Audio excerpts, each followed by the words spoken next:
plenário 1º de maio. Aqui dentro de instantes, os vereadores estarão reunidos para participarem de mais uma reunião ordinária, sessão plenária convocada para a tarde desta quinta-feira. Os vereadores tanto podem participar de forma remota ou presencial.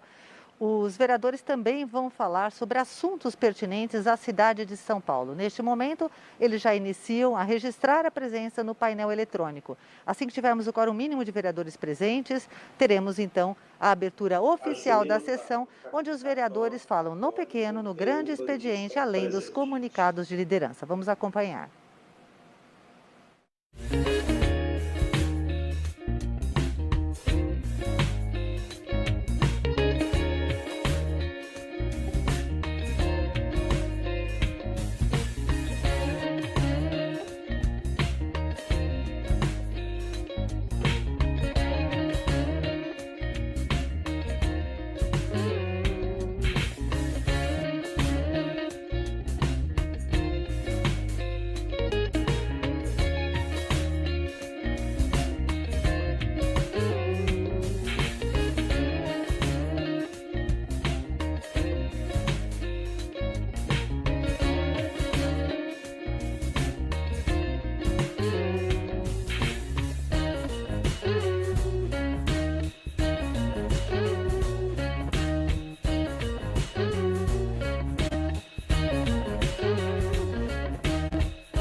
Aberta a sessão. Sob a proteção de Deus, iniciamos os nossos trabalhos. Esta é a 124ª sessão ordinária da 18ª legislatura, convocada para hoje, quinta-feira, dia 31 de março. Informo aos senhores vereadores que há sobre a mesa pareceres de redações finais exarados pela Comissão de Constituição e Justiça e Legislação Participativa aos seguintes projetos: PL 97 de 2020, PL 715 de 2020, PL 225 de 2021. Conforme o previsto no artigo 261 do Regimento Interno, os pareceres permanecerão sobre a mesa durante a sessão ordinária para recebimento de eventuais emendas de redação. Abro, nesse instante, o pequeno expediente com o primeiro orador, vereador Danilo, do Posto de Saúde. Eli Correia, presente. Se registra a presença do vereador Eli Correia. Próximo orador, vereador Delegado Palumbo. Foi uma área central. Próximo orador, vereador Dr. Sidney Cruz. Próximo orador, vereadora Edir Salles. Próximo orador, vereador senador Eduardo Matarazzo Suplicy, que já vejo aqui se encaminhando para a tribuna.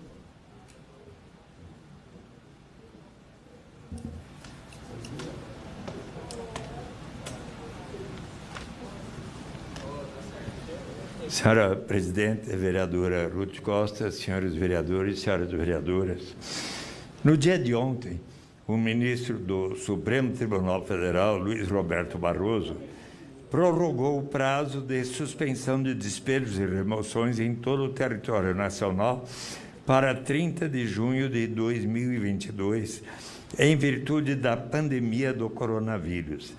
Esta é uma decisão que deve ser celebrada, em especial por todas e todos que apoiam a bem-sucedida campanha Despejo Zero, que congregam diversos movimentos de moradia e que ontem esteve em vigília em todo o país, fazendo apelo para que o ministro estendesse o prazo, iniciativa que obteve importante êxito. Eu vou pedir licença para falar sem a máscara, para que a minha voz possa ser melhor ouvida. A prorrogação do prazo deve motivar o poder público, seja o governo federal, seja os estados e municípios, a enfrentarem os desafios da questão habitacional, ainda mais agravados pela pandemia do coronavírus. Não só durante a pandemia, mas pós-pandemia veremos a repercussão avassaladora de uma crise social e econômica agravadas neste período. Segundo dados da campanha Despejo Zero, com o vencimento do prazo, mais de 132 mil famílias poderiam ser despejadas no país, 43 mil somente em São Paulo. Sabemos que na cidade de São Paulo temos mais de 30 mil pessoas nas ruas, segundo o censo da população de rua, e cerca de 60 mil, segundo dados do Movimento Nacional da População em Situação de Rua. Os efeitos da crise sanitária são visíveis e duradouros, com consequências sociais e econômicas severas, que devem ser considerados. Aqui na Câmara Municipal, apresentei junto à vereadora Juliana Cardoso o PL 200/2022, que visa estabelecer um protocolo para as remoções promovidas pelo poder público, vinculando ações de remoção e despejos a um atendimento habitacional urgente, com prioridade ao reassentamento e cadastramento das famílias em programas sociais. O PL já foi encaminhado ao gabinete do prefeito e às secretarias afins a SEAB, a Secretaria da Justiça, a Secretaria Municipal de Direitos Humanos e Cidadania, a Secretaria Municipal de Assistência e Desenvolvimento Social e a Casa Civil. Enfim, estamos em diálogo para a construção de um texto consensual que dê suporte para as milhares de famílias que poderão ser removidas quando o prazo da suspensão de despejos e remoções expirar. Então, quero aqui cumprimentar a campanha Despejo Zero, Brasil Sem Despejo, tão importante neste momento. Eu quero também chamar a atenção, não sabemos agora qual será a decisão precisa do governador João Dória, se ele vai deixar o seu governo nesta data ou amanhã, e se o vice-governador Rodrigo Garcia, secretário de governo, vai ou não se tornar governador. Mas é importante transmitir que, desde novembro, foi realizada a eleição para os que poderiam formar a lista tríplice, para a qual, então, o governador escolheria qual o ouvidor da Polícia Civil e Militar. Houve um erro formal na publicação do resultado e a Prodesp ficou de examinar, mas passado já tanto tempo, até agora, a Secretaria da Justiça e a própria Prodesp não divulgaram qual o resultado da apuração dessa eleição. E é importante que... Segunda-feira... Só para registrar, Suplicy, só para registrar a presença do presidente Milton Leite. Que se registre a presença do vereador, presidente dessa casa, vereador Milton Leite. Mas aproveito a oportunidade para esclarecer o nobre Suplicy, que o governador João Dória deve disputar a presidência da República, deve se pronunciar agora à tarde, e o Rodrigo deve assumir o governo do Estado ainda hoje.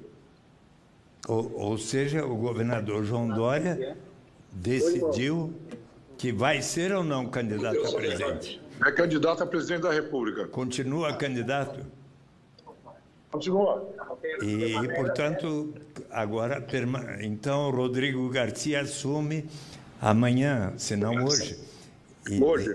Hoje. E, então, eu quero aqui transmitir ao governador Rodrigo Garcia, que está por tomar posse no dia de hoje, a importância de ele esclarecer o quanto antes. Eu telefonei há pouco, estou aguardando o telefonema de volta.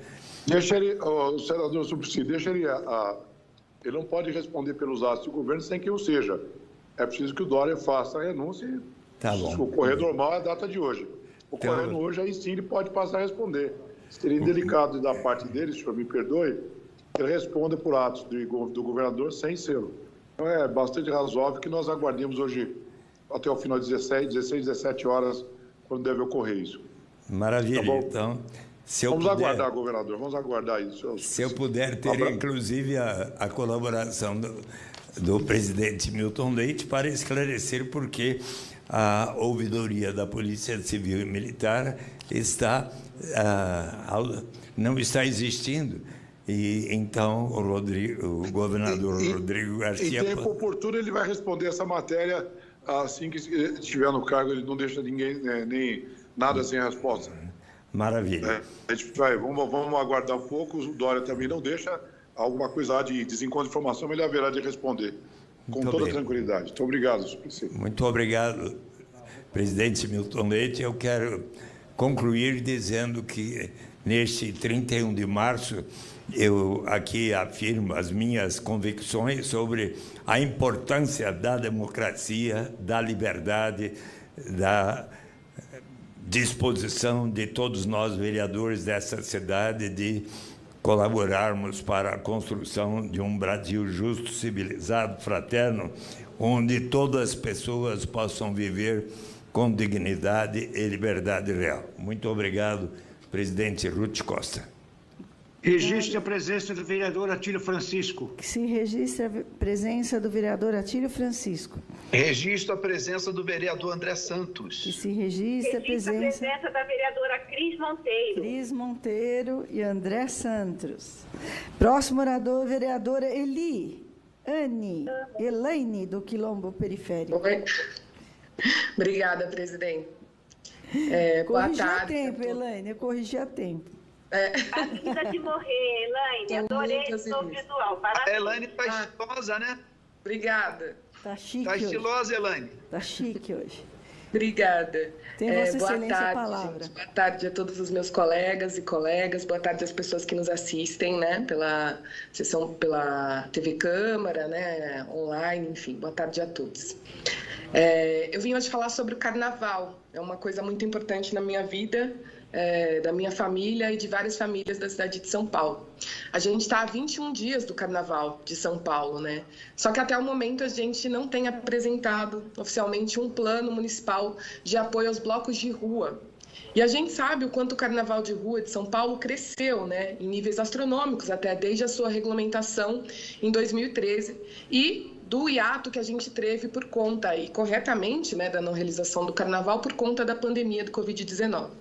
Mas já muito antes disso, né, os blocos da periferia da cidade protagonizavam um debate público sobre o acesso à cidade, à liberdade de expressão. Só no Carnaval isso vem à tona, né? Só não, né? Mas no Carnaval isso vem à tona muito fortemente. Mas a gente observa também que nos últimos tempos a gente tem tido uma falta de preparo do município em lidar com velhos problemas estruturais já evidentes, né? Existem muitos blocos organizados para o Carnaval ocorrer de forma fechada, a gente sabe disso, a gente sabe de festas fechadas que vão acontecer na cidade por decorrência do Carnaval, mas até aqui o Carnaval de Rua, esse Carnaval que ocorre sem gentrificação, não teve o devido cuidado pela gestão do prefeito Ricardo Nunes. A gente está de olho nesse processo, que a gente chama de um processo de financiarização do Carnaval, em que o investimento, né, na promoção do comercial, de marcas, exclusividades, né, passam até a superar essa festa linda, autêntica, que faz parte da identidade nacional. A gente também está de olho no processo de gentrificação do embranquecimento do Carnaval, com políticas que disfarçadamente vão favorecendo empreendimentos comerciais e redes de contatos centrais, excluindo pessoas negras e periféricas do acesso ao apoio público do Carnaval ou deixando esse apoio preso ao fisiologismo. Todas as vezes que a gente vem falar de racismo aqui, e isso já está na boca de vários companheiros, a gente fala de como o racismo é estrutural. Mas na hora de observar e apontar essas estruturas, a gente finge que não está entendendo o que está acontecendo na cidade, né? Os coletivos de blocos de carnaval também estão de olho, né? E esses coletivos não vão deixar que essa festa se estrague, né? Por outro lado, na cidade, na periferia, não é incomum a gente ter relato de uma enorme repressão. E eu pergunto qual bloco da periferia não sofreu ele mesmo ou não sabe de uma história de algum bloco que tenha sido reprimido, seja pelo seu horário, por questões objetivas do funcionamento do seu cortejo ou pela simples ocupação do espaço público. Se a gente observar o que aconteceu nacionalmente, a gente pode entender os riscos que o nosso povo, que o nosso carnaval está correndo. No Rio de Janeiro, por exemplo, a gente teve uma experiência de carnaval que algumas pessoas denominaram como clandestino, embora ele seja espontâneo, sempre tenha sido espontâneo. Mas o que a gente aprende com isso? A gente quer entender de verdade o que a prefeitura vai propor para o Carnaval de Rua de São Paulo, para que aqui também o carnaval, que sempre existiu, seja taxado como, não seja, né, taxado como clandestino. A gente vê um afrouxamento das questões sanitárias, né? A gente vê que as pessoas não estão usando mais máscaras, né? A gente vê um afrouxamento do número de pessoas que podem estar nos locais, das questões sanitárias, mas um setor que é um setor tão importante para a cidade, que são os blocos de rua de carnaval, talvez não possa realizar de maneira correta e segura sua manifestação cultural na rua. A Prefeitura de São Paulo precisa garantir que os blocos conseguirão sair na rua da forma como sempre fizeram, inclusive da forma espontânea. Os blocos menores, né, precisam ter preparo para lidar com a quantidade de público que vai acontecer, uma vez que a própria prefeitura, né, escancara implicitamente a possibilidade de um carnaval de rua clandestino. Qual o impacto para o município na questão do lixo, na repressão policial, no fechamento de vias públicas? A gente não vai ter banheiros químicos na rua, né? E o ponto-chave, a gente vai criminalizar os mesmos corpos de sempre durante o carnaval? O prefeito de São Paulo não pode ter como resposta o silêncio, que é o que está acontecendo até agora. A gente quer saber como o povo que de fato constrói o carnaval de rua de São Paulo, que essa prefeitura se orgulha tanto em dizer que é um dos maiores do Brasil, vai conseguir mediar alternativas para que o abril não seja marcado com mais uma tragédia, ao invés de mais uma pura manifestação da cultura brasileira. Porque para a prefeitura, que fez o procedimento para o cadastro de blocos, divulgou no Diário Oficial e depois revogou a portaria. Por quê? A prefeitura se vangloriou da organização, o cuidado com o Carnaval de 2022, e agora está deixando essa festa da população periférica criminalizada. E a gente sabe muito bem quem estoura, né, dentro dessa precarização. Então, a gente espera de verdade que a gestão do prefeito Ricardo Nunes, que a Secretaria Municipal de Cultura apresentem urgentemente esse plano para o Carnaval de 2022. Não é admissível que haja uma completa omissão em relação a esses blocos. Falta de preparo não é razão para esse boicote ao povo paulistano. Ainda mais tendo em vista, né, que há uma organização, né? Essa falta de preparo só diz respeito ao Carnaval de rua. No que diz respeito à organização de todo o aparato e as estruturas para os grandes desfiles, para as grandes festas, não há essa falta de preparo, né? E não venha dizer para a gente, né, que apenas os grandes desfiles das escolas contribuem na cadeia econômica do carnaval, porque não é preciso contar o número de blocos de rua, de profissionais da cultura, de ambulantes, para saber que essa análise é completamente equivocada e é também racista. O carnaval, né, para além de uma tradição e celebração, é um processo de identificação e expressão artística. E nesse aspecto é importante mencionar que a festividade, para o povo preto especialmente, compõe nossa identidade, a nossa subjetividade e constrói uma expressão da nossa cultura, saberes, dos nossos valores. Para além de uma celebração, o carnaval é uma forma de exercício da liberdade de expressão, da intervenção na opinião pública. E quando a gente fala do carnaval de rua, a gente está falando ainda do direito à cidade, da reivindicação do espaço e da formação e concretização de valores econômicos. E é por isso que é muito importante que a gente leve este carnaval com muita seriedade, né? Porque se por um lado a gente vê uma frouxidão, né, nos recursos para controlar a pandemia, a gente vê uma frouxidão nas regras, né, para não transmissão da Covid-19, por outra a gente vê uma omissão e um silêncio absoluto em relação ao carnaval, né, que se continuar dessa forma vai existir, vai acontecer esse carnaval e a solução, mais uma vez, dada a pretos e pobres periféricos, com certeza vai ser repressão. E a gente não quer isso. Obrigada, vereadora Elaine. Obrigada. Próximo orador, vereador Eli Correia. Presidente, por favor, só gostaria de saber se a minha presença foi registrada, que eu não estou conseguindo verificar aqui. Se registra a presença da vereadora Sandra online. Santana e do vereador Felipe Beccari, que vejo aqui. Pela ordem, presidente, somente registrar a presença do vereador Tami Miranda. Tami Miranda, que também se registra. Também registra a presença. Arcelino Tato. Registrar a presença da vereadora Érica Hilton também. Érica Hilton. Registrar a presença do vereador Aurélio Nomura. Aurélio Nomura, que se registra a presença do vereador Aurélio. Registrar a presença do vereador Danilo do Posto de Saúde. Danilo do Posto de Saúde. Registrar a presença do vereador Fábio Riva. Registrar a presença do vereador Celso Janazzi. Celso Janazzi, que se registra a presença de Celso Janazzi. Presidente? Posso? Me perdoe, tem Vossa Excelência. Me perdoe. É porque o link da Câmara está meio fora de acesso e os vereadores, então, estão com problema. Então, okay. Me perdoe. Tem Vossa Excelência a palavra. Presidente Ruth Costa, colegas vereadores, vereadoras, aqueles que nos acompanham pela TV Câmara, pelas redes sociais, aplicativos. Dois assuntos de extrema importância Hoje, o editorial da Folha de São Paulo vem com o seguinte destaque: pessimismo em alta. Isso porque uma pesquisa realizada entre os dias 22 e 23 de março mostra que a combinação de inflação e desemprego elevados aumenta a visão negativa da economia no Brasil. Entre tantos números apresentados pela pesquisa, um que chama muita atenção é o seguinte: o perfil da inflação nos últimos meses é especialmente cruel com os mais pobres. São 24% os que relatam que a quantidade de comida em casa é insuficiente para a família. Parcela similar às apuradas em maio, 25%, e dezembro, 26%. Mesmo o Brasil tendo adotado o Auxílio Brasil, o Datafolha apurou que 23% dos brasileiros vivem em domicílios atendidos pelo programa, mas que 68% dos beneficiários consideram os valores insuficientes.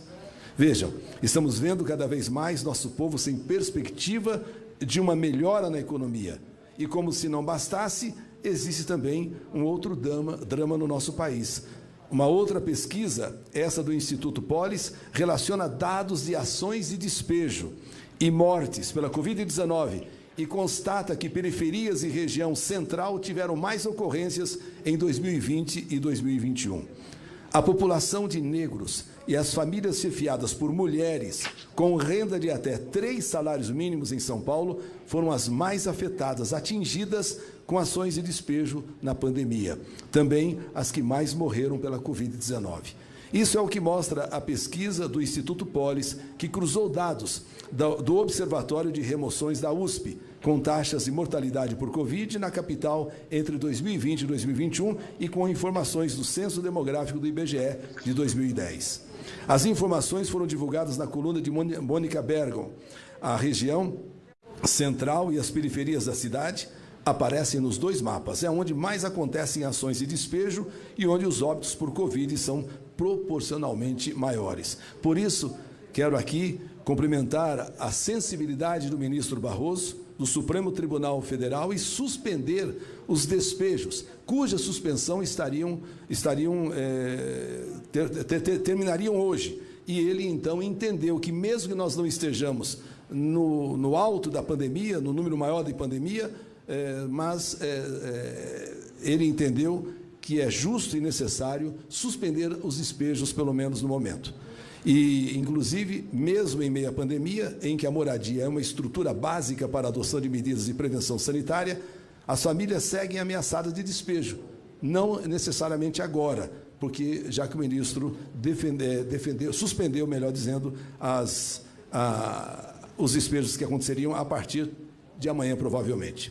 Aliás, esse assunto me deixou preocupado, e nessa casa, inclusive, está tramitando o projeto de lei número 118 de 2021, de iniciativa da vereadora Juliana Cardoso, com a coautoria do vereador Eduardo Suplicy e da vereadora Silvia, da bancada feminista, que dispõe sobre a suspensão de medidas judiciais, extrajudiciais ou administrativas promovidas pelo município de São Paulo, que resultem em despejo, desocupações ou remoções forçadas, enquanto perdurar a pandemia e os seus impactos da Covid-19. Portanto, ainda bem que em Brasília, o Supremo Tribunal Federal, através do seu ministro Barroso, suspendeu ainda ontem os despejos que provavelmente teriam a liberação a partir de amanhã.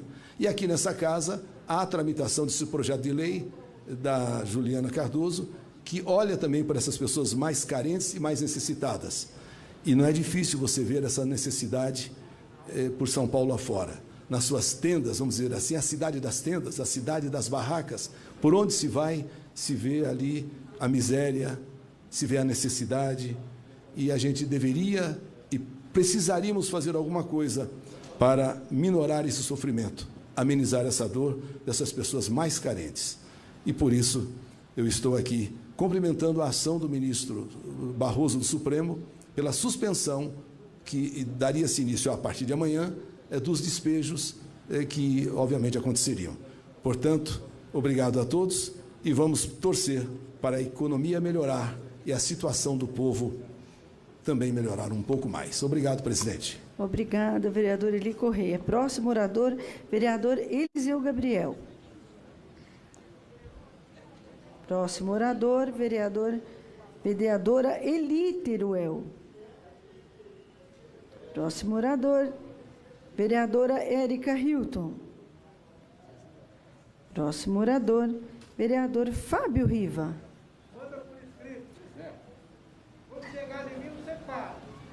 Próximo orador, vereador Faria de Sá. Próximo orador, vereador Felipe Beccari. Próximo orador, vereador Fernando Holliday. Alô. Próximo orador, vereador Jorge Ato. Próximo orador, vereador Gilberto Nascimento Júnior. Próximo orador, vereador Gilson Barreto. Próximo orador, vereador Isaac Félix. Próximo orador, vereador Jair Tato. Próximo orador, vereadora Janaína Lima. Próximo orador, vereador João Jorge. Próximo orador, vereadora Juliana Cardoso. Próximo orador, vereadora Luana Alves, que já vejo aqui se encaminhando para o plenário, para o púlpito.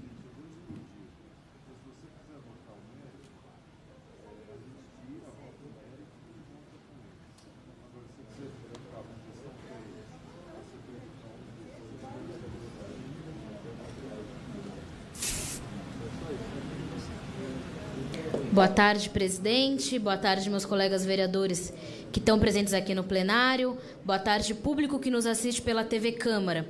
Eu venho a esse púlpito falar hoje de uma questão específica, mas que tem a ver com uma questão mais geral. Felizmente, nós estamos vendo os números da Covid-19 diminuírem já há algumas boas semanas, o que é, para nós, uma vitória gigantesca que a gente tem certeza que só foi garantida pela vacinação em massa no Brasil contra a Covid-19. É muito feliz que o nosso povo, que a nossa população esteja majoritariamente confiando na vacina e entendendo que é uma ferramenta de proteção a nós. Infelizmente, ainda tem grupos negacionistas, ainda tem parlamentares, políticos, inclusive o presidente da República, que tenta acabar com a confiança na vacina e, lamentavelmente, a gente tem uma queda nos índices de vacinação, inclusive na vacinação infantil. Mas, no caso da Covid, a gente está bastante coberto. Eu queria falar que isso traz para nós necessidades de se pensar adaptações nos serviços de saúde. Corretamente, a gente viu o decreto que coloca que as máscaras devem seguir obrigatórias nos ambientes de saúde, e eu tenho muito acordo com isso. Agora, certas questões, certas regras que foram estabelecidas no período auge da pandemia têm que ser repensadas. Eu vou falar especificamente da questão de acompanhantes a internados e internadas nos hospitais. A gente sabe que a questão do acompanhante, inclusive, vereadora Ruth, para mulheres em parto, para as gestantes, foi retirada no período da pandemia por conta das condições sanitárias, para evitar que o hospital, inclusive a maternidade, virasse um ambiente, enfim, que o Covid se espalhasse. Mas agora que a gente já tem um índice de vacinação bastante adequado, infelizmente, não se teve o retorno da pessoa acompanhando o internado no hospital. Eu tive conversando recentemente com um grupo de doulas. Para quem não sabe, a doula é a pessoa que acompanha a mulher, a gestante, no período do pós-parto, do parto e do pré-parto. E que é uma pessoa fundamental para evitar a violência obstétrica, para garantir que se tenha, de fato, um atendimento de qualidade, para conseguir passar segurança, para garantir, de fato, um parto seguro, né? E a doula ainda não conseguiu retornar em nenhum hospital de São Paulo. Com a pandemia foi retirada, inclusive, infelizmente não se deu continuidade a um programa fantástico, que é um dos programas mais avançados que o Brasil tem, que é aqui em São Paulo, que é um programa de doulas voluntárias. Eu, particularmente, acho que não deveriam ser voluntárias, elas deveriam ser pagas. As doulas formadas, inclusive pela Secretaria Municipal de Saúde, deveriam ser pagas. Mas, na impossibilidade, muitas centenas de doulas se disponibilizaram, se cadastraram na prefeitura para ser voluntária das pacientes que estão no parto. E agora, que a gente está tendo enfim, a gente está tendo alguma flexibilidade maior em relação à pandemia, não tem nenhuma gestão de nenhum hospital que está permitindo com que as doulas entrem e acompanhem as gestantes. Agora, isso é muito importante, muito importante. E a gente está falando de saúde da mulher.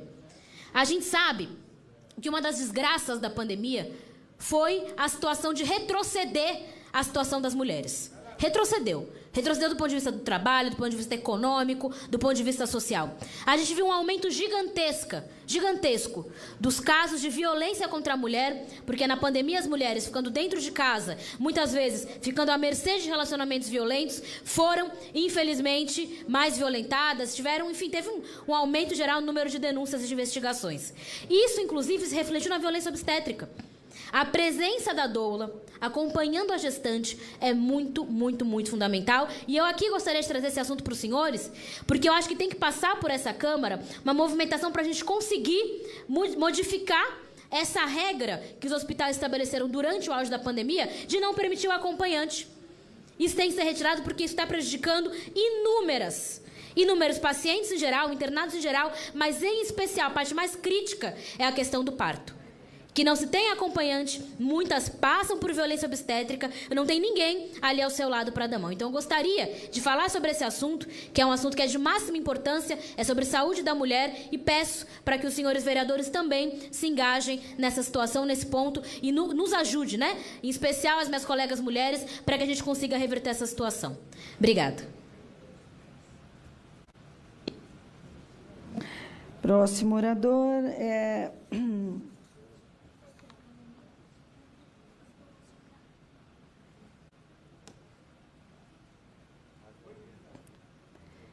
É o vereador Marcelo Messias.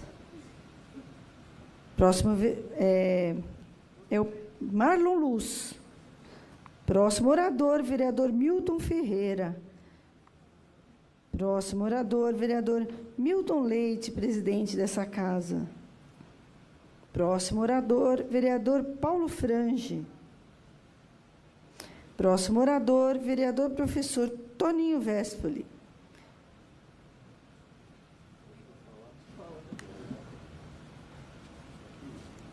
Tem Vossa Excelência a palavra. Obrigado, presidente. Então, boa tarde a todos os vereadores, todas as vereadoras e todos que estão nos assistindo nesse momento aqui. Eu vou falar sobre a questão dos parques na cidade de São Paulo, né, que exercem funções importantes para a qualidade de vida das pessoas. Não só estou falando da questão do ar, né, mas a questão do lazer, né, melhoria da qualidade em vários aspectos, né. Melhora também a convivência entre as pessoas. Isso é muito importante, né, até porque vivemos um momento de pandemia que as pessoas ficaram quase sem convívio social, né? A gente também tem percebido isso, inclusive nas escolas, falando que as crianças estão mais nervosas, e não só as crianças, como os adultos também. Então, a gente tem que reaprender a convivência social. E o parque também tem essa função, né? Colaborando também no aumento da resiliência urbana aos efeitos das mudanças climáticas. E aí a gente viu aí o que as chuvas fizeram, não só na cidade de São Paulo, mas em várias cidades por Brasil afora, né? Nem preciso só falar sobre isso. Por isso, o meu mandato realizou uma audiência pública semana passada para discutir a criação de novos parques na cidade de São Paulo. E está engajado nessa luta. Foram mais de 500 pessoas que assistiram à audiência pública, ou ao vivo, né, no momento que estava se passando, ou depois na gravação que ficou nas redes sociais. Estiveram presentes representantes de vários movimentos da sociedade civil, que lutam por mais parques na nossa cidade. Vou falar alguns deles que estavam lá, tá?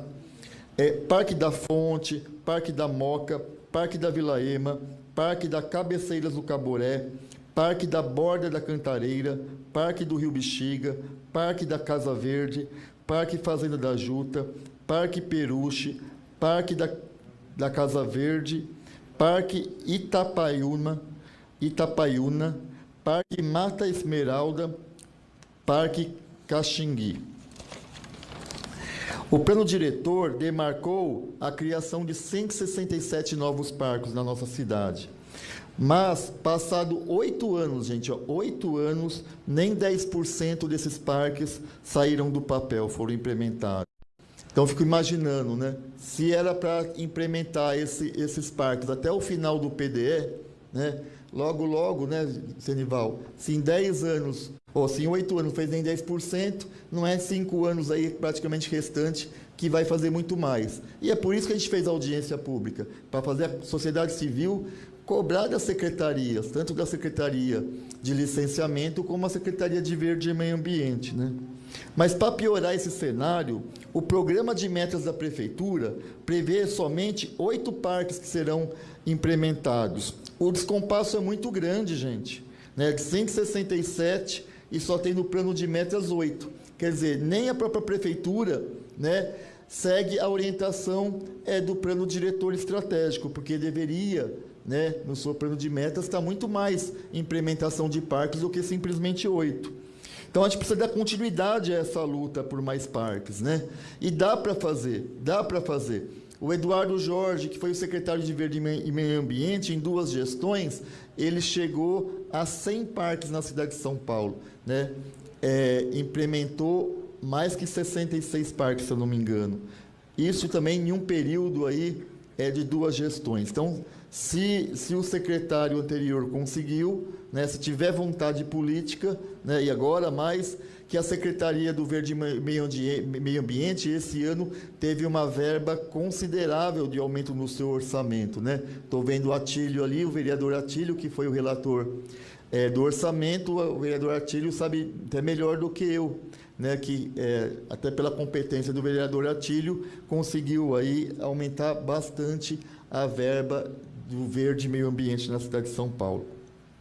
Então, o Fundo Municipal de Parques, pessoal, é um fundo que foi aprovado lá também no PDE, né, no Plano Diretor Estratégico. Está no seu artigo 288, né, cujos recursos deveriam ser destinados exclusivamente à aquisição de áreas privadas para implementação de parque, porque nesses 167 parques que estão lá no plano diretor, vários estão em áreas privadas. Então, você precisa de dinheiro para poder fazer a desapropriação. E esse fundo, né, era para isso. Mas o que a gestão fez até agora para implementar esse fundo? Nada. Está lá no papel, não regulamentou a lei. Então, assim, não tem fundo nenhum ainda em vigor, quer dizer, ninguém não tem dinheiro para isso. Ou seja, só vai ficar no papel lá mesmo os parques das áreas privadas, porque cadê o dinheiro para poder desapropriar essas áreas, né? Então, aí você também vê, né, o compromisso que esse governo não tem, né? Não tem na implementação dos parques. Você tem uma lei já que poderia dar um instrumento para o governo fazer mais parques, para não desapropriar, infelizmente não faz, né? Muitas dessas áreas foram demarcadas como ZEPAM no zoneamento aprovado aqui na Câmara Municipal, né, zoneamento de 2016. Também pode ser beneficiada pela transferência de direito de construir, né, você transferir, né, de um terreno para outro direito de construir. Também está previsto no Estatuto da Cidade, também está lá no PDE. Né? Então, assim, instrumento o governo tem, né? Ou desapropriar ou trocar pelo potencial construtivo. Mas, infelizmente, o governo não faz nenhuma coisa nem outra. E é por isso que nós estamos com essa audiência pública e ajudando a organizar, né, a sociedade civil para lutar pelos parques. Nosso mandato está na luta por parques na cidade de São Paulo e os motivos aqui, né, são mais que legítimos da sociedade civil. Né? Então é isso, presidente. Obrigado. Próximo orador, vereador Missionário José Olímpio. Próximo orador, vereador Rinaldo de Giglio. Próximo orador, vereador Roberto Trípoli. Próximo orador, vereador Rodrigo Goulart. Próximo orador, vereador Rubinho Nunes. Entrego nesse momento a presidência da casa ao vereador Senival. Ok, presidenta, já convido o próximo a fazer uso da palavra, que é a vereadora Ruth Costa, do PSDB. Boa tarde, senhores e senhoras vereadoras, público que nos assiste através da TV Câmara, os demais servidores que aqui se encontram. Nessa manhã, parte da bancada do PSDB fez uma visita a Secretaria de Assistência Social, qual o secretário Carlos Alberto Bezerra nos recebeu. E fomos ali para conhecer, então, o novo projeto que a Prefeitura tem juntamente com aquela secretaria, e tomo a tribuna hoje para parabenizar o secretário, parabenizar o nosso prefeito pela sensibilidade, pela complexidade do que eles estão montando para fazer o atendimento desses moradores de rua. Essas pessoas que estão em situação de vulnerabilidade social, mas hoje, entendendo um pouco mais do projeto, é um projeto complexo, mas muito bonito. E eu não poderia perder a oportunidade aqui de parabenizar o nosso querido vereador, agora secretário Carlos Bezerra, pelo projeto tão bonito. E também o nosso prefeito. Tivemos acesso, então, às maquetes das moradias transitórias. Podemos entender um pouquinho mais a respeito desse projeto. Eu não vou ficar falando muito aqui, que eu não quero dar spoiler. Eu acho que o próprio secretário virá à Câmara contar para nós do projeto. Mas saio impactada, saí da secretaria feliz, porque vi assim um ponto de luz no fim do túnel, já que tão preocupados que estamos com o aumento dos moradores em situação de vulnerabilidade social. Vejo, então, não só pessoas sozinhas, como víamos antigamente, vereador Senival, vemos famílias. Vemos agora, com o empobrecimento, com o advento da pandemia, famílias vivendo na rua. E isso tudo vem acompanhado de uma preocupação do nosso prefeito e do nosso secretário. E quero parabenizar o secretário novamente e dizer que o que essa casa puder, em sinergia com a Prefeitura e com a Secretaria de Assistência Social, contem conosco, porque queremos o bem da nossa população, inclusive da inserção dessa população de rua novamente à sociedade, porque a perda do sentimento de pertencimento à cidadania, a perda de qualidade de vida dessas pessoas, a perda, muitas vezes, de dignidade frente à violência da cidade, isso tudo afeta muito o indivíduo. E isso tudo está sendo considerado nesse novo projeto.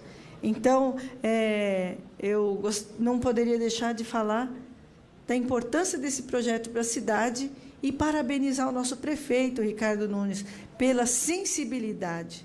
Porque, às vezes, a gente tem uns planos muito bonitos, mas a execução deles fica só no plano das ideias. E, dessa vez, não. Vai ter execução, já está sendo executado, e logo, logo, nós estaremos de frente a esse plano tão bonito que vai atender a tantas famílias necessitadas da cidade de São Paulo. Agradeço a oportunidade, então, presidente Senival Moura, muito obrigada. Ok, essas foram as palavras da sempre presidenta, também vereadora Ruth Costa, a qual já devolvo aqui para ela presente. Mas antes quero convidar a próxima oradora, que é a vereadora Sandra Santana, do PSDB. Obrigada, vereador Senival Moura, presidente nesse momento, vereadora Ruth Costa. Gostaria de compartilhar com vocês também um pouco do que eu senti hoje durante a nossa vida, a Secretaria de Assistência Social. Eu voltei de lá tão impactada quanto a nossa querida vereadora Ruth Costa, né? O secretário Carlos Alberto Bezerra nos recebeu, transmitiu para nós esses 5 meses de trabalho dele frente à secretaria, Nós pudemos ver, né, ouvir de perto, ouvir do próprio secretário as visitas que ele tem feito a equipamentos que são ligados a SMADs, as mudanças que ele junto com o prefeito Ricardo Nunes, promovendo nessa área da assistência social, onde há necessidade de promover troca de OSCs que não estão atendendo efetivamente aquilo que se propõe, aquilo que está contratado pelo poder público, as trocas estão sendo feitas, né? Os programas estão sendo inovados. O secretário Carlos Bezerra, que é um amigo da gente já há muitos anos, tem um trabalho social muito grande, principalmente com a questão da igreja. E isso trouxe a ele uma experiência ímpar, que ele também está levando lá para dentro da secretaria e dando assim oportunidade para que novas ideias, novos desafios sejam construídos e consumados através da sua experiência. Essa questão que a nossa querida presidente Ruth Costa nos colocou aqui há pouco, falando sobre a questão desse projeto de moradia transitória, eu não tenho a menor dúvida do tamanho da diferença que fará na vida, em primeiro lugar, das famílias que estão em situação de rua, das famílias que muitas vezes estão ali com as suas crianças, e é um número que cresceu demais durante o período da pandemia. Hoje nós temos na cidade de São Paulo, infelizmente, 31 mil pessoas em situação de rua. Isso daí é assim, dói o nosso coração. Eu que atuo muito na região norte, nós vemos o quanto a população em situação de rua cresceu em áreas periféricas também, não só no centro de São Paulo, mas em áreas periféricas também, depois do advento da pandemia. Nós temos, infelizmente, pessoas que estão nas ruas da Brasilândia, nas ruas da Freguesia do Ó, nas ruas de Jaraguá, de Pirituba, enfim, de toda a Zona Norte, como nós sabemos que também na cidade de São Paulo. Nós sabemos também que a região central é a região que mais é afetada com a questão do morador em situação de rua, é onde nós vemos de uma forma muito mais clara, até por uma questão lógica e óbvia, né? A região vitrine, é o centro, é o coração da nossa cidade. Então, isso fica muito mais visível. Quando a gente fala em termos de periferia, só as pessoas que moram na periferia, que circulam por ali, é que tem, de fato, o conhecimento da quantidade, do número de pessoas. Isso daí também, presidente Ruth Costa, a partir do momento que esse projeto for implantado na cidade de São Paulo, que os resultados forem sendo vistos, a gente vai conseguir dar uma alavancada, não só nessa questão da dignidade humana relativa à habitação, mas esse programa ele está além disso, né? Ele envolve a questão da geração de renda, geração de emprego, né? A questão da educação, o combate à violência contra a mulher, dentre tantas outras coisas. Então, esse sentimento que a presidente trouxe aqui agora de agradecimento ao secretário Carlos Bezerra, ao prefeito Ricardo Nunes, eu também tenho em igual montante. E eu gostaria até de acrescentar que um outro problema que a nossa cidade tem, que é muito séria, que é a questão dos pontos viciados de lixo.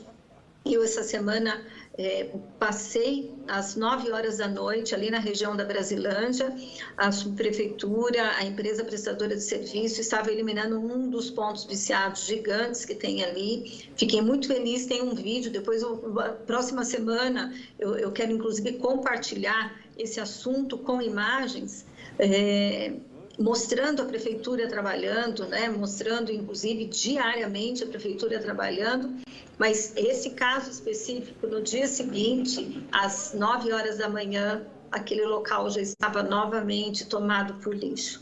E pessoas que estão ali no entorno dizem, olha, é a madrugada inteira as pessoas jogando. E não é caminhão de entulho, não, gente, é lixo. Lixo que sai de dentro de casas. Então, é um alerta que a gente traz, né, para essa questão do lixo e do que cada um pode fazer. Mas eu entrei nesse assunto exatamente por isso, porque um projeto do montante, do porte, né, da grandiosidade desse projeto, esse novo projeto habitacional que será apresentado à cidade, uma das questões que também será combatida, com certeza, é a questão dos pontos viciados de lixo que estão espalhados em toda a cidade, não é um caso específico de uma região. Mas essa era a minha fala de agradecimento, de alegria por poder conhecer mais projetos que vão diminuir as distâncias sociais, né?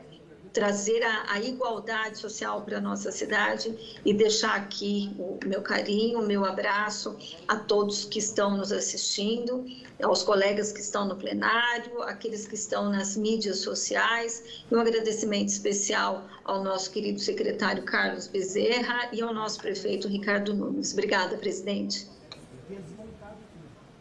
Obrigada, vereadora Sandra Santana. Encerro nesse momento o pequeno expediente. Abro agora comunicado de liderança com o inscrito vereador Senival Moura. O Senival vai abrir mão para mim primeiro ou não?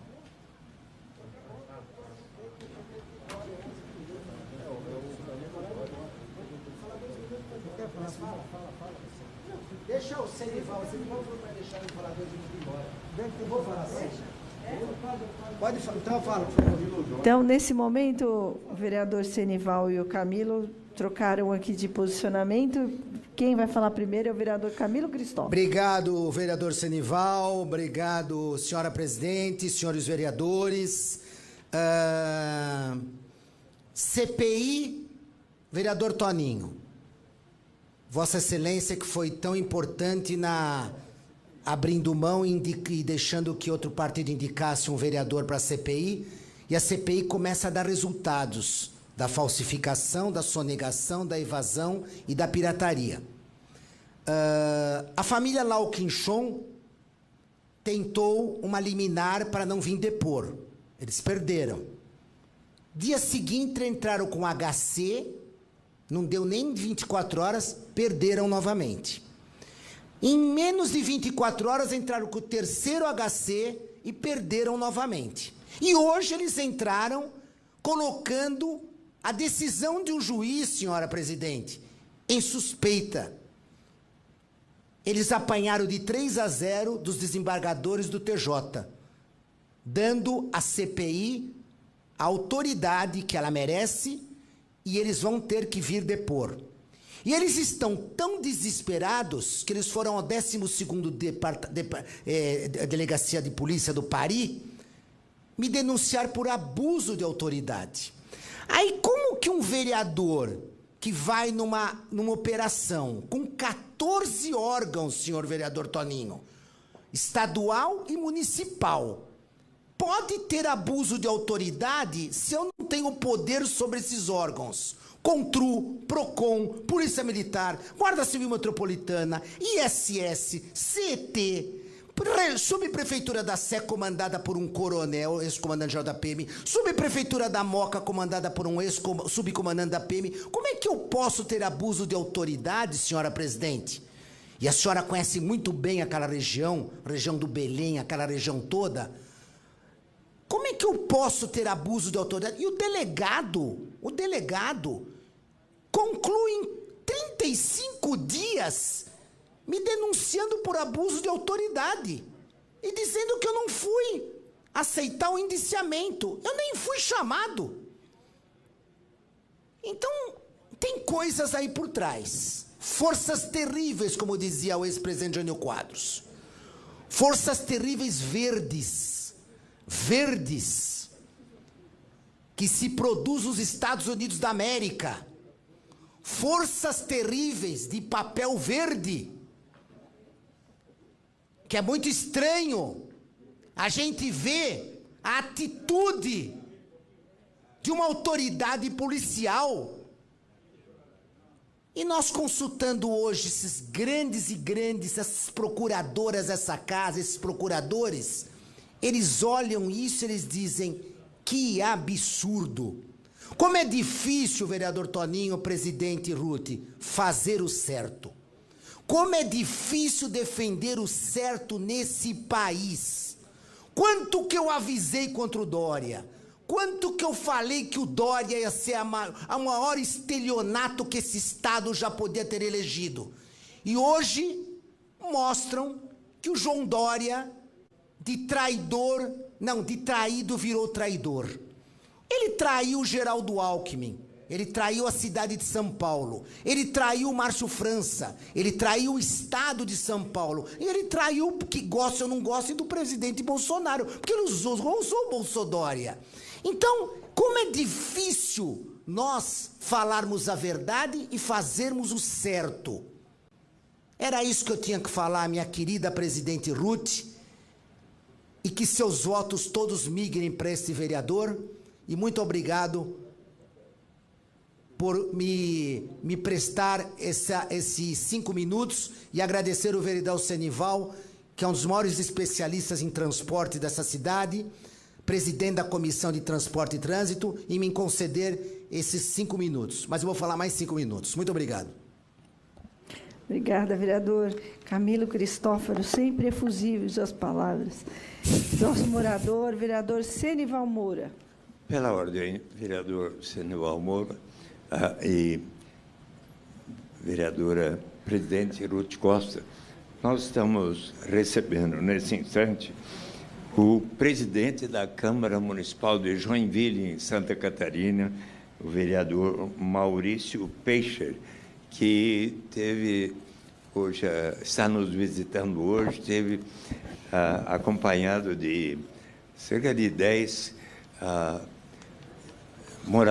moradoras de Joinville, cuja Câmara Municipal promove um prêmio sobre o melhor trabalho que jovens da cidade realizam, uma iniciativa tão especial, e acompanhado das professoras e daquele, o rapaz Nicolas, que foi o ganhador do primeiro prêmio. Eles deram como o prêmio uma visita a São Paulo e a esta Câmara Municipal, estiveram me visitando, conversamos por 2 horas. Então, eu quero saudar a presidência do vereador Maurício Peixer, a vereadora Ruth Costa, Toninho Vespoli, e nosso líder do PT, Senival Moura, estão aqui agora. E, enfim, perdão, querido líder, mas Joinville é uma cidade, inclusive a cidade de Dom Paulo Evaristo Arnes era lá de Santa Catarina, e ele me disse, porque viu a foto de Dom Paulo no meu gabinete, e disse como que ele lá é considerado um cidadão especial de Joinville, e ele e a irmã Zita Arnes, que são muito considerados na cidade. Então, e eles têm muitas ideias positivas a respeito do que nós poderemos também fazer aqui. Muito obrigado. Vereador Maurício, presidente da Câmara de Joinville, seja bem-vindo aqui nessa Casa de Leis. Aqui o senhor é muito bem-vindo. Peço uma salva de palmas aos demais colegas.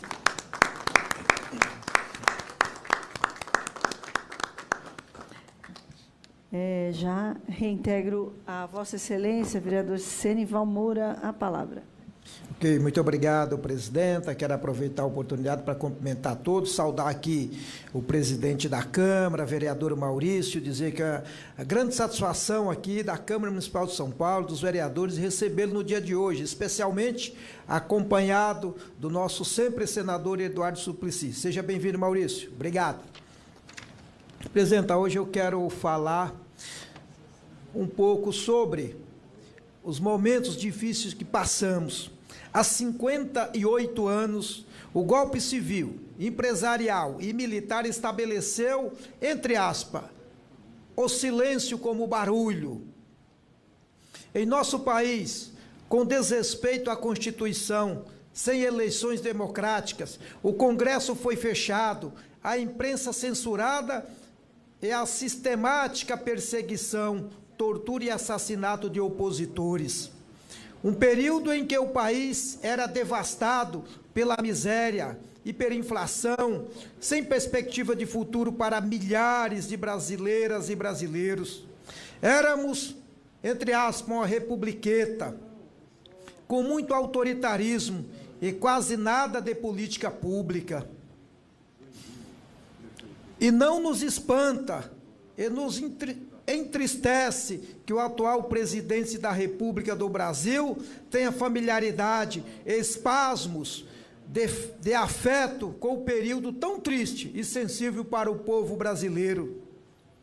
Não nos espanta a falta de conhecimento e perspectiva histórica a respeito do golpe. Não nos espanta que o modo de governar desse governo federal, e infelizmente, com o fim próximo, tenha como princípio a falta de transparência e o incentivo à violência como política pública. Portanto, nosso repúdio aos pronunciamentos do atual presidente, nosso repúdio a qualquer forma de opressão, autoritarismo e violência. Viva a República Federativa do Brasil, viva o povo brasileiro e viva todos os trabalhadores e trabalhadoras que estão enfrentando um momento muito difícil, com o desemprego, com a fome, com a miséria e muito mais. E a falta de sensibilidade que compõe o conjunto de todo o governo federal é o que nos presenciamos no dia de hoje. A miséria para a maioria da população, são mais de 20 milhões de pessoas passando fome, vereador Suplicy. São mais de 24 milhões de pessoas que passam mais de 24 horas sem ter o que comer, por conta das políticas de exclusão social implantada Brasil afora e também no estado de São Paulo, com as políticas nefastas de João Dória do PSDB, que o resultado é esse que estamos vendo nos dias de hoje. Nem ele mesmo mais acredita nele, que não tem capacidade sequer para manter a candidatura, que era o que ele mais almejava, ser presidente da República, e muito menos para disputar a eleição para governo do estado de São Paulo, porque a derrota será implacável para João Dória. Depois de tantos anos de governos do PSDB, ele mesmo, se for disputar a eleição para o estado de São Paulo, vai ser uma vergonha. Então ele também não fará isso. De tanta maldade que fez ao povo da cidade de São Paulo e ao povo do estado de São Paulo. É isso que estamos acompanhando nos dias de hoje. A extrema-direita nefasta, tanto mal que tem feito ao povo brasileiro. Ainda bem que a população está abrindo os olhos. Ainda há tempo de abrirem os olhos e perceberem que o fascismo nunca mais pode governar o nosso país. O fascismo tem que desaparecer, que é o que mais precisamos. Nós precisamos de ter, sim, política de inclusão social, emprego para os trabalhadores, salário digno. A comunidade trabalhadora é o que mais pede, é ter um emprego, ter como se alimentar. O trabalhador não quer saber de benefício de governo, o trabalhador quer saber de uma qualidade de vida melhor, com o seu próprio suor, com o seu próprio emprego, ter um emprego, ter o seu sustento, lutar, batalhar. E é isso que a comunidade trabalhadora pede. Infelizmente, hoje, o que nós estamos acompanhando são milhões e milhões de pessoas desempregadas. Basta olhar os últimos índices de levantamento dos institutos que demonstram o grau de desemprego que tem no país, que vamos observar famílias e famílias passando fome e necessidade.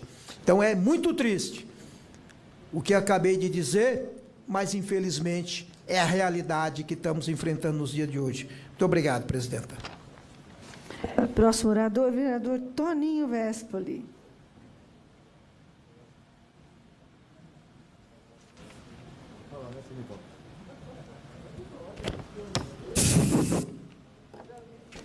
Então, boa tarde a todos e a todas. Eu vou falar agora sobre o Samba da 13, né, que fica aqui no Bexiga. O vereador Suplicy deve já ter ido lá, que eu sei que ele tem uma atuação também ali no Bexiga, né, Suplicy? Então, o Samba da 13, né, ele existe há 14 anos ali. E ele tem um aspecto, né, muito importante para a cidade. Inclusive, já virou um lugar de turismo. Tanto é que alguns amigos meus, quando pegam um avião aqui para São Paulo, naquelas propagandas que passam na telinha, já passaram como ponto turístico o Samba da 13. Então, assim, se é reconhecido desse jeito, né? Inclusive, também entraram com um processo com o DEFAT também, para ser patrimônio imaterial da cidade de São Paulo, né, do Estado. Aqui nessa casa, né, eu consegui passar um projeto de lei também, dando esse reconhecimento a eles, né, passou aqui nos 2 turnos, mas, infelizmente, o prefeito vetou na época, né? Então, o Samba da 13, né, é algo reconhecido não só pelos sambistas, pelo pessoal cultural, mas quem conhece o Bexiga, né, sabe que ali tem uma das várias raízes que o Bexiga tem, mas o samba, com certeza, é uma delas. E o samba popular, o samba de rua, o samba para todos, né? Inclusive, um direito de ocupação da cidade de São Paulo. Porque, por exemplo, se a gente pegar ali outras instituições, como a Igreja Católica, ocupa ali naquela região, né? Não agora porque está em pandemia, o mês inteiro lá, todos os finais de semana. E é legítimo que faça isso, como qualquer outra entidade religiosa que quiser também fazer qualquer manifestação pública. Mas o que eu quero dizer é assim, se algumas podem, outras também têm que poder, né? Não pode ser seletivo, não pode simplesmente umas poderem e outras não, né? Porque se fica parecendo que aqueles que é amigo do rei, pode. E aqueles que não são amigos dos reis não pode. A gente está de uma democracia, né? Então, assim, eu acho muito estranho isso. E mais estranho ainda, porque eu estou falando isso, tentei marcar várias vezes reunião lá na subprefeitura da Sé. Dezembro do ano passado, foi eu, o meu assessor Neto e a Carla, representante do Grupo Madeira de Lei, que é o grupo que faz o Samba da 13 lá há 14 anos. Depois de contar todo o histórico, né, principalmente para o chefe de gabinete, né, não estava o subprefeito, Rodolfo Furlan e mais alguns assessores, a gente saiu bastante aliviado, porque a propositura, né, o que ficou encaminhado, é que sim, olha, não, vamos dar um jeito.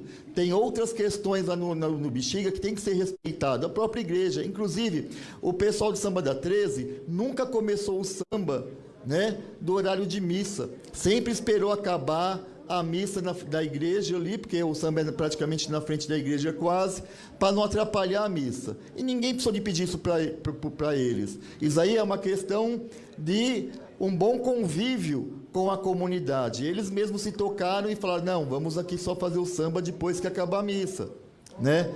Há uma preocupação do pessoal do samba de deixar a rua livre. Para quê? Para que as pessoas possam chegar até as cantinas. Então, toda essa discussão foi feita na época na subprefeitura da Sé, com o Rodolfo Furlan, que é o chefe de gabinete, e outras pessoas, e aí ficou-se de fazer um estudo KCT, de colocar grade lá para garantir que os carros passavam. O pessoal ficou então super aliviado, eu saí de lá contente, está resolvido o problema. E resolver o problema de um jeito que não atrapalhe ninguém, né? Não atrapalhe cantinas, não atrapalhe o samba, não atrapalhe a igreja, que todos poderiam sair ali com comum acordo. Ao nosso espanto, né, foi dezembro, né, Na semana seguinte, o pessoal do Samba da 13 fez, né? A gente até pensou que poderia aparecer a CT lá já para colocar os gradios, as coisas, mas não aconteceu. Eles fizeram o samba. Depois veio o final do ano, dezembro, eles não fizeram. Aí veio o pico da nova onda aí da Omicron, né? Então eles acharam melhor não fazer. Quando eles foram voltar ao samba há um mês atrás, mais ou menos um mês e meio atrás, 2 viaturas da Guarda Civil Metropolitana impedindo que eles fizessem o samba lá. Isso não, desculpa, um mês e meio atrás não. Eu acho que no final de janeiro, quando a onda da Omicron já estava descendo. Aí fomos até a subprefeitura novamente. Dessa vez estava assim, o Coronel Salles, que é o subprefeito, o Rodolfo, que era o chefe de gabinete, e mais uns 4 assessores, né?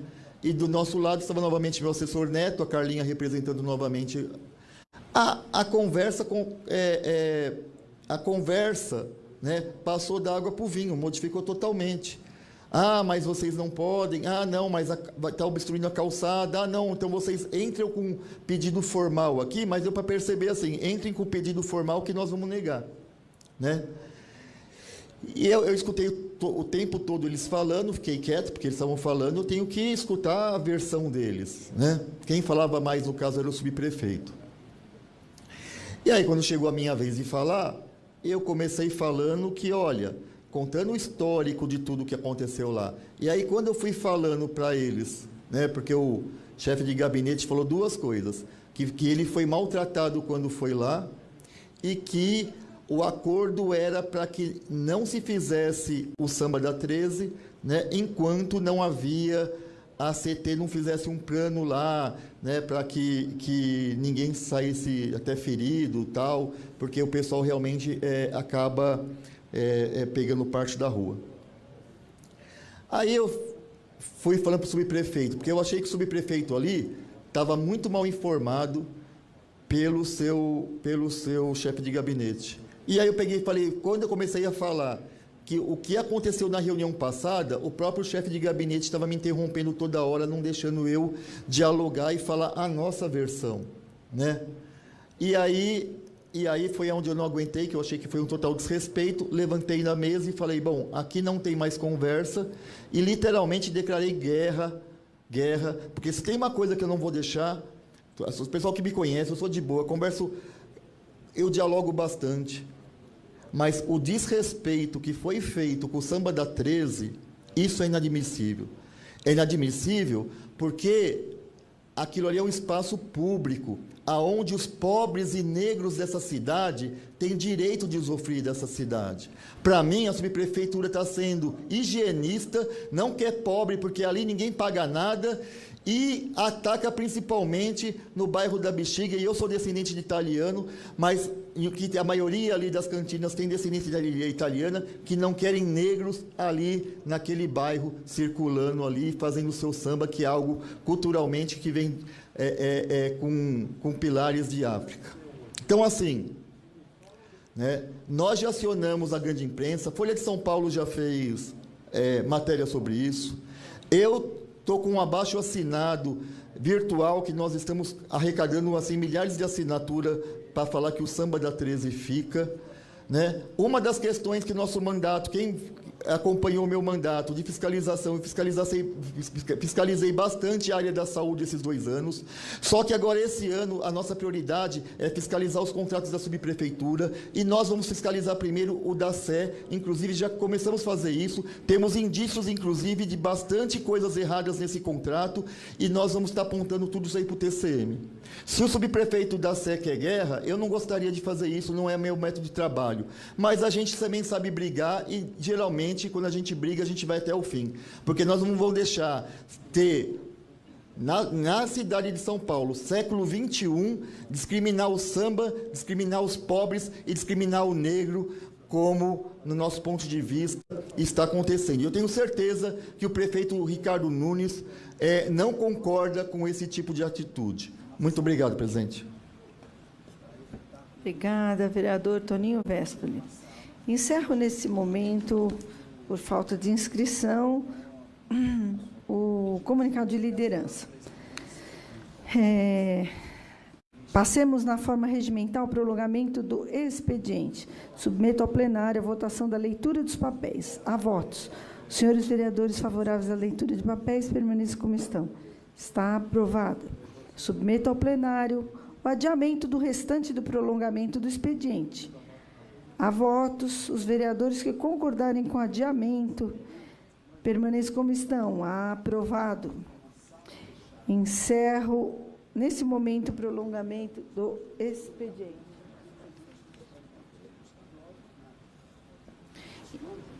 Informo, neste momento, que, por acordo de lideranças, hoje não teremos o grande expediente. Encerro a presente sessão, informando que os seguintes projetos: 97 de 2020, projeto C715 de 2020, PL 225 de 2021, não receberam emendas de redação. Portanto, os projetos seguem a sanção do senhor prefeito.